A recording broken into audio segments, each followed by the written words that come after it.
Hello guys, आज के इस वीडियो में मैं आप लोगों को शिव पुराण का तीसरा, चौथा और पांचवा अध्याय सुनाने जा रहा हूं। अगर आप पहला और दूसरा अध्याय नहीं सुने हैं तो इस चैनल पे एक शिव पुराण नाम से प्लेलिस्ट बना है, वहां उस प्लेलिस्ट में जाकर आप पहला और दूसरा अध्याय सुन सकते हैं। तो चलिए अब तीसरा अध्याय शुरू करते हैं। शौनक जी कहते हैं, महाभाग सूत जी, आप सर्वज्ञ हैं महामते, आपकी कृपा प्रसाद से मैं बारंबार कृतार्थ हुआ। इस इतिहास को सुनकर मेरा मन अत्यंत आनंद में निमग्न हो रहा है। इसीलिए आपसे अनुरोध है कि आप भगवान शिव में प्रेम बढ़ाने वाली शिव संबंधित और दूसरी कथाओं का वर्णन कीजिए। फिर सूत जी कहते हैं, शौनक सुनो, मैं तुम्हारे सामने गोपनीय कथा वस्तु का भी वर्णन करूंगा, क्योंकि तुम शिव भक्तों में अग्रगण्य तथा वेद वेदिताओं में श्रेष्ठ हो। समुद्र के निकटवर्ती प्रदेशों में वास्कल नामक एक ग्राम है, जहाँ वैदिक धर्म से विमुख महापापी द्विज निवास करते हैं। वे सभी बड़े दुष्ट हैं, किसानी करते हैं और भांति भांति प्रकार के अस्त्र शस्त्र रखते हैं। वे व्यभिचारी और खल हैं। उन सबको इस बात की बिल्कुल भी आभास नहीं है कि ज्ञान,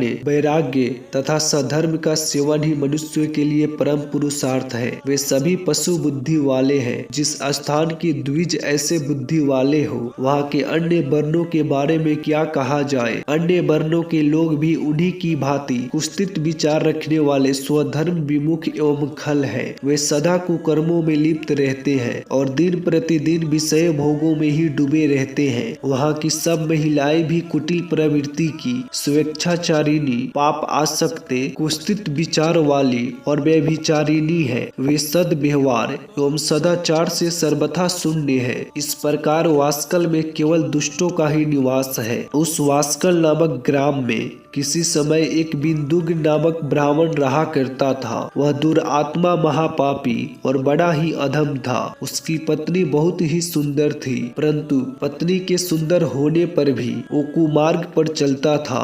उसकी पत्नी का नाम चंचुला था। उसकी पत्नी सदा उत्तम धर्म के पालन में लगी रहती थी और वह दुष्ट ब्राह्मण उसे छोड़कर वैश्यागामी में लिप्त रहता था। इस तरह कुकर्म में लगे हुए उस बिंदुक के बहुत वर्ष व्यतीत हो गए। उसकी पत्नी चंचुला काम से पीड़ित होने पर भी स्वधर्म नाश के भय से कलेश सहकर भी दीर्घकाल तक धर्म से भ्रष्ट नहीं हुई, परंतु कुछ समय के पश्चात अपने दुराचारी पति के दुराचरण से प्रभावित होकर आगे चलकर वो भी दुराचारिणी हो गई। इस प्रकार दुराचार में डूबे हुए उन मूढ़ चित्त वाले पति पत्नी का बहुत सा समय व्यर्थ बीत गया। तदंतर शूद्र जातीय वैश्या का पति बना हुआ वह दूषित बुद्धि वाला दुष्ट ब्राह्मण बिंदुक समय अनुसार मरकर नरक में जा पहुंचा। बहुत दिनों तक नरक के दुख का भोग करने के बाद वह मूढ़ बुद्धि पापी विंध्य पर्वत पर भयंकर पिशाच बन गया। इधर अपने दुराचारी पति बिंदुक के मर जाने के पश्चात वह मूढ़ हृदया चंचुला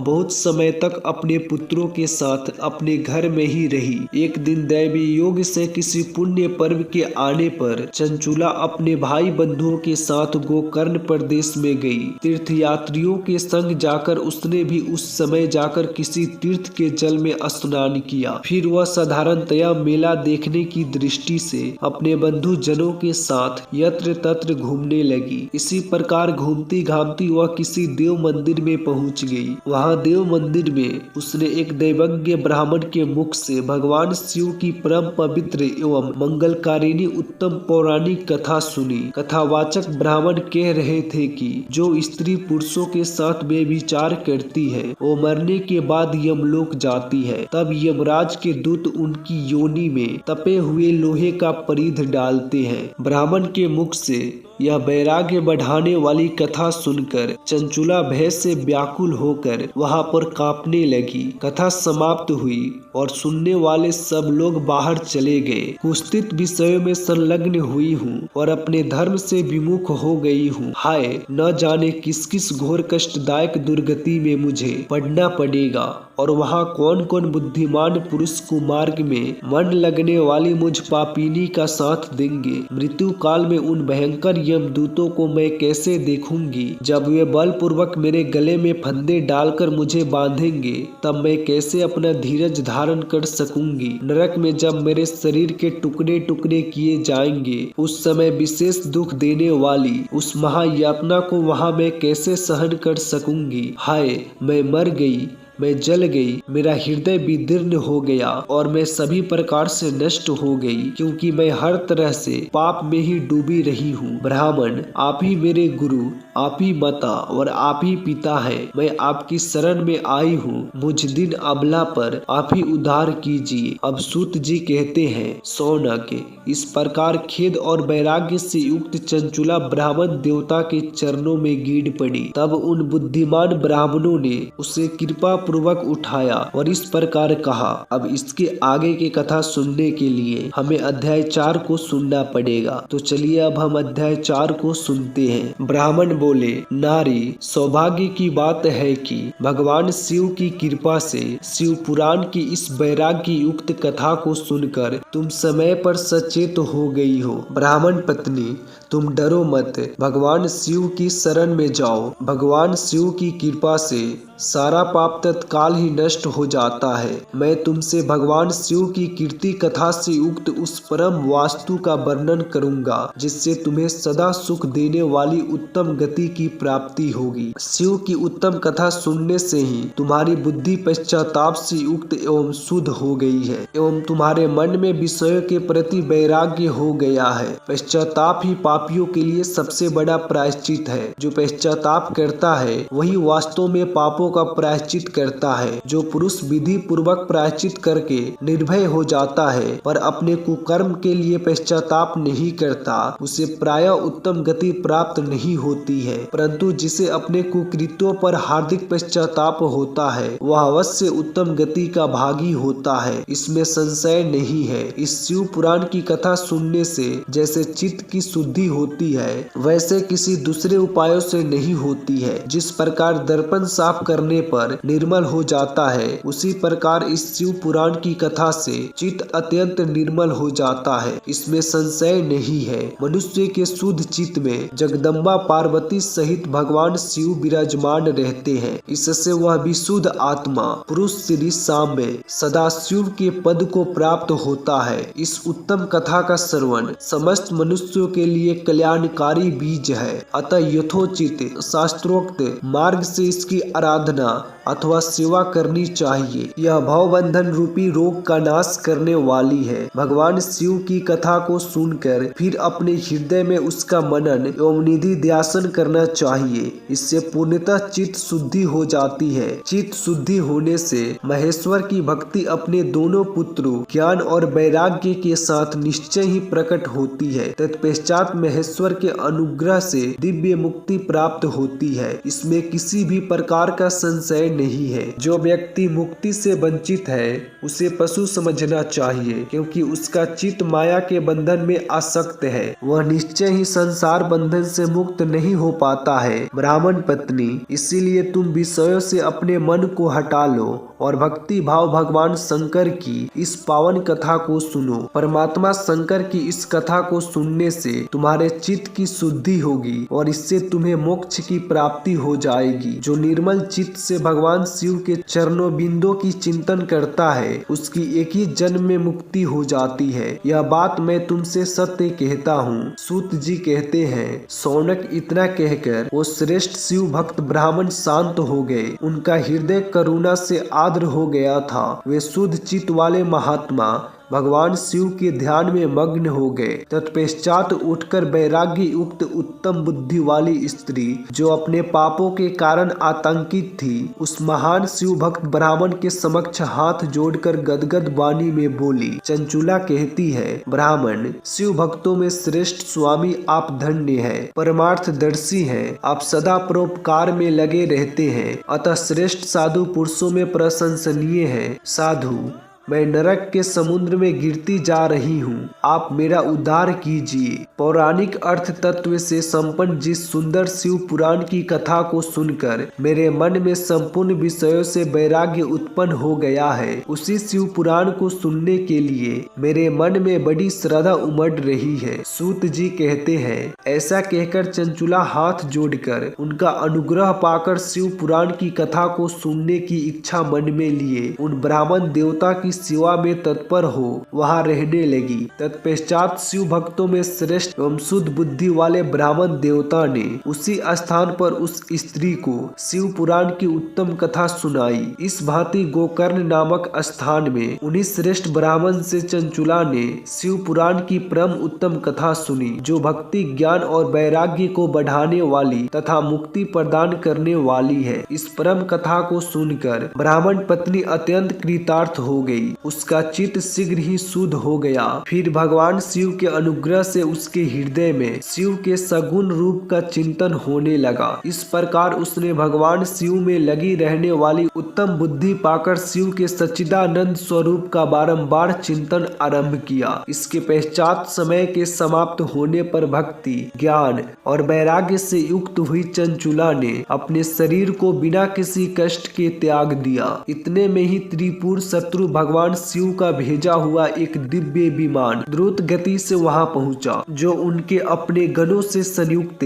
और भांति भांति के शोभा साधनों से संपन्न था। चंचुला उस विमान पर आरूढ़ हुई और भगवान शिव के श्रेष्ठ पार्षदों ने उसे तत्काल उसे शिवपुरी में पहुंचा दिया। उसके सारे मैल धुल गए थे, वह दिव्य रूपिणी दिव्यांगना हो गई थी। उसके दिव्य अवयव उसकी शोभा बढ़ाते थे। मस्तक पर अर्धचंद्राकर का मुकुट धारण किए वह गौरांगी देवी शोभाशाली दिव्य आभूषणों से विभूषित थी। शिवपुरी में पहुंचकर उसने सनातन देवता त्रिनेत्रधारी महादेव जी का साक्षात दर्शन किया। सभी मुख्य देवता उनकी सेवा में खड़े थे। गणेश, भृंगी, नंदीश्वर तथा वीरभद्रेश्वर आदि उनकी सेवा में उत्तम भक्ति भाव से उस स्थान पर उपस्थित थे। उनकी अंग कांति करोड़ों सूर्य की भांति प्रकाशित हो रही थी। कंठ में नील चिन्ह शोभा पाता था। 5 मुख और प्रत्येक मुख में 3-3 नेत्र थे। अर्धचंद्राकार मुकुट मस्तक की शोभा बढ़ाता था। उन्होंने अपने वामांग भाग में गौरी देवी को बिठा रखा था, जो विदुर पुंज के भांति प्रकाशित थी। गौरीपति महादेव जी की कांति कपूर के समान गौर थी। उनका सारा शरीर श्वेत भस्म से भासित था। शरीर पर श्वेत वस्त्र शोभा पा रहे थे। इस प्रकार परम उज्जवल भगवान शंकर का दर्शन करके वह ब्राह्मण पत्नी चंचुला बहुत प्रसन्न हुई। अत्यंत प्रीति युक्त होकर उसने भगवान शिव को बारंबार प्रणाम किया। फिर हाथ जोड़कर वह बड़े प्रेम आनंद और संतोष से युक्त हो विनती भाव से खड़ी हो गई। उसके नेत्रों से आनंद आश्रुओं की अविरल धारा का प्रवाह होने लगा। उस समय भगवती पार्वती और भगवान शंकर ने उसे बड़ी करुणा के साथ अपने पास बुलाया और सम्य दृष्टि से उसकी ओर देखने लगे। पार्वती जी ने तो दिव्य रूप धारणी बिंदुक प्रिया चंचुला को प्रेम पूर्वक अपनी सखी बना लिया। वह उस परमानंद घन ज्योति स्वरूप सनातन धाम में अविचल निवास पाकर दिव्य शौक से संपन्न हो अक्षय सुख का अनुभव करने लगी। गाइज, अब आगे की कहानी सुनने के लिए हमें अध्याय 5 को सुनना पड़ेगा। तो चलिए अब हम अध्याय 5 को सुनते हैं। सूत जी बोलते हैं, शौनक एक दिन परमानंद में मग्न हुई चंचुला ने उमा देवी के पास जाकर दोनों हाथ जोड़कर प्रणाम किया और वह उनकी स्तुति करने लगी। चंचुला बोली, गिरिराज नंदिनी स्कंद माता उमे, मनुष्यों ने सदा आपका सेवन किया है। समस्त सुखों को देने वाली शंभु प्रिय आप ब्रह्म स्वरूपिणी है। विष्णु और ब्रह्मा आदि देवताओं द्वारा सेव्य है। आप ही संसार की सृष्टि पालन और संहारक है। तीनों गुणों का आश्रय भी आप ही है। ब्रह्मा, विष्णु और महेश्वर इन तीनों देवताओं का निवास स्थान तथा उनकी उत्तम प्रतिष्ठा करने वाली पराशक्ति आप ही है। फिर सूत जी कहते हैं, शौनक सदगति को प्राप्त कर चुकी चंचुला इस प्रकार महेश्वर पत्नी उमा की स्तुति करके सिर झुकाए चुप हो गई। उसके नेत्रों में प्रेम के अश्रु उमड़ आए। तब करुणा से भरी शंकर प्रिया भक्तवत्सला पार्वती देवी ने चंचुला को संबोधित करके करके कहा, सखी चंचुले सुंदरी, मैं तुम्हारी की हुई इस स्तुति से अत्यंत प्रसन्न हुई। बोलो क्या वर मांगती हो? तुम्हारे लिए मुझे कुछ भी न देने योग्य नहीं है। चंचुला बोली, निष्पाप गिरिराज कुमारी, मेरे पति बिंदुग इस समय कहाँ है? उनकी कैसी गति हुई है यह मैं नहीं जानती। मैं अपने उन पतिदेव से जिस प्रकार संयुक्त हो सकूं वैसा कोई उपाय कीजिए। मेरे पति एक शूद्र जातीय वेश्या के प्रति आसक्त थे और पाप में ही संलग्न रहते थे। उनकी मौत मेरी मृत्यु से पूर्व ही हो चुकी थी। मुझे कोई आभास नहीं है कि किस गति को प्राप्त हुए। गिरिजा बोली, बेटी, बिंदुग नामक तुम्हारा पति बड़ा पापी था। उसका अंतःकरण बहुत ही दूषित था। वेश्या का उपभोग करने वाला वह महामूढ़ मरने के बाद नरक में पड़ा अनगिनत वर्षों तक नरक में नाना प्रकार के दुख भोग कर वह पापात्मा अपने शेष पाप को भोगने के लिए विंध्य पर्वत पर पिचास बन के बैठा है। इस समय वह एक पिचास की अवस्था में है और नाना प्रकार के क्लेश उठा रहा है। वह दुष्ट वही वायु पीकर रहता और वही सदा सभी प्रकार कष्ट सहता है। अब सूत जी कहते हैं, शौनक, गौरी देवी की यह बात को सुनकर उत्तम व्रत का पालन करने वाली चंचुला पति के महान दुख से दुखी हो गई। फिर मन को स्थिर करके चंचुला ने व्यथित हृदय से महेश्वरी को प्रणाम करके पुनः पूछा। चंचुला बोली, महेश्वरी महादेवी, मुझ पर कृपा कीजिए और दूषित कर्मकांडी दुष्ट पति का अब उद्धार कीजिए। देवी, कुत्सित बुद्धि वाले मेरे उस पापात्मा पति को किस उपाय से उत्तम गति की प्राप्ति हो सकती है या शीघ्र बताने की कृपा कीजिए। आपको नमस्कार है। पार्वती जी ने कहा, तुम्हारा पति अगर शिव पुराण की पुण्यमयी उत्तम कथा सुने तो सारी दुर्गति को पार करके उत्तम गति का भागी हो सकता है। अमृत के समान मधुर अक्षरों से युक्त गौरी देवी का वह वचन आदर पूर्वक सुनकर चंचुला ने हाथ जोड़ मस्तक झुकाकर उन्हें बारंबार प्रणाम किया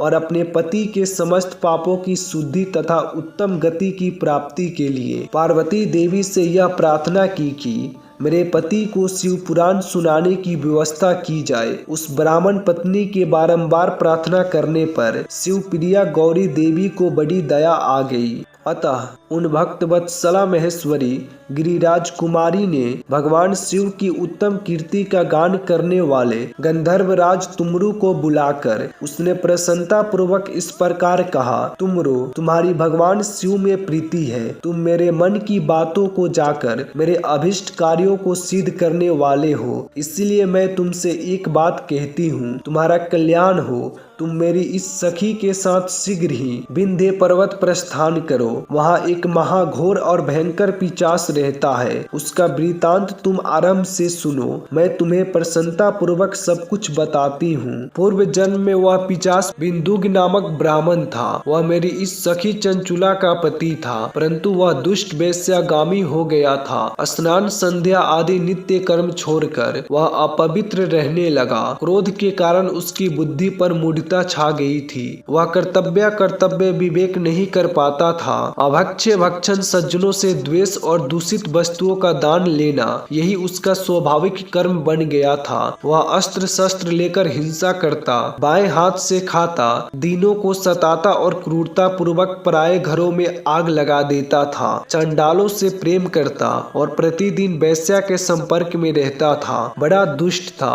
वह पापी अपनी पत्नी का परित्याग करके दुष्टों के संग को ही आनंद मानता था। वह मृत्यु पर्यंत दुराचार में ही फंसा रहा। फिर अंत काल आने पर उसकी मौत हो गई। वह पापियों की योग्य स्थान घोर यमपुर में गया और वहां बहुत से नरकों का उपभोग करके वह दुष्ट आत्मा जीव इस समय विंध्य पर्वत पर पिशाच बना हुआ है। वहीं वह दुष्ट पिशाच अपने पापों का फल भोग रहा है। तुम उसके आगे यत्न पूर्वक शिव पुराण की उस दिव्य कथा का प्रवचन करो जो परम पुण्यमयी तथा समस्त पापों का नाश करने वाली है। शिव पुराण की कथा का श्रवण सबसे उत्कृष्ट पुण्य कर्म है। उससे उसका हृदय शीघ्र ही समस्त पापों से शुद्ध हो जाएगा और वह प्रेत योनि का परित्याग कर देगा। उस दुर्गति से मुक्त होने पर बिंदुग नामक पिशाच को मेरी आज्ञा से विमान पर बैठाकर तुम भगवान शिव के समीप ले आओ। सूत जी कहते हैं, शौनक, महेश्वरी उमा के आदेश देने पर गंधर्वराज तुम्बरु मन ही मन बड़े प्रसन्न हुए। उन्होंने अपने भाग्य की सराहना की। तत्पश्चात उस पिशाच की सती साध्वी पत्नी चंचुला के साथ विमान पर बैठकर नारद के प्रिय मित्र तुम्बरु वेग पूर्वक विंध्याचल पर्वत पर पहुंच गए, जहां वह पिशाच निवास करता था। वहां उन्होंने उस पिशाच को देखा। उसका शरीर विशाल था, ठोड़ी बहुत बड़ी थी। वह कभी हंसता, कभी रोता, कभी उछलता था। उसकी आकृति बड़ी विकराल थी। भगवान शिव की उत्तम कृति का गान करने वाले महाबली तुम्बरु ने उस भयंकर पिशाच को पासों में बांध लिया। तत्पश्चात तुम्बरु ने शिवपुराण की कथा सुनाने का निश्चय करके महोत्सव युक्त स्थान और मंडप आदि की रचना की। इतने में ही संपूर्ण लोकों में बड़े वेग से यह प्रचार हो गया कि देवी पार्वती की आज्ञा से एक पिशाच का उद्धार करने के उद्देश्य से शिव पुराण की उत्तम कथा सुनाने के लिए तंबरू विंध्य पर्वत पर पहुँचे हुए हैं। फिर तो उस कथा के सुनने के लोभ से बहुत से देवर्षि भी शीघ्र ही वहां जा पहुँचे। आदर पूर्वक शिव पुराण सुनने के लिए आए हुए लोगों का उस पर्वत पर बड़ा अद्भुत और कल्याणकारी समाज जुट गया। फिर तंबरू ने उस पिशाच को पासों में बांधकर आसन पर बिठाया और हाथ में बीना लेकर गौरीपति की कथा का आरंभ किया। पहली अर्थात विंध्येश्वरी संहिता से लेकर 7वीं वायु संहिता तक महात्म्य सहित शिवपुराण की कथा का उन्होंने स्पष्ट वर्णन किया। 7 संहिताओं सहित शिवपुराण का आदर पूर्वक श्रवण करके वे सभी श्रोता पूर्ण रूप से कृतार्थ हो गए। उस परम पुण्यमय शिवपुराण को सुनकर उस पिशाच ने अपने सारे पापों को धोकर उस पैशाचिक शरीर का त्याग कर दिया। फिर तो शीघ्र ही उसका रूप दिव्य हो गया, अंगिकांति गौर वर्ण की हो गई। शरीर पर श्वेत वस्त्र तथा सभी प्रकार से पुरुषोचित आभूषण उसके अंगों को उदासित करने लगे। वह त्रिनेत्रधारी चंद्रशेखर रूप का हो गया।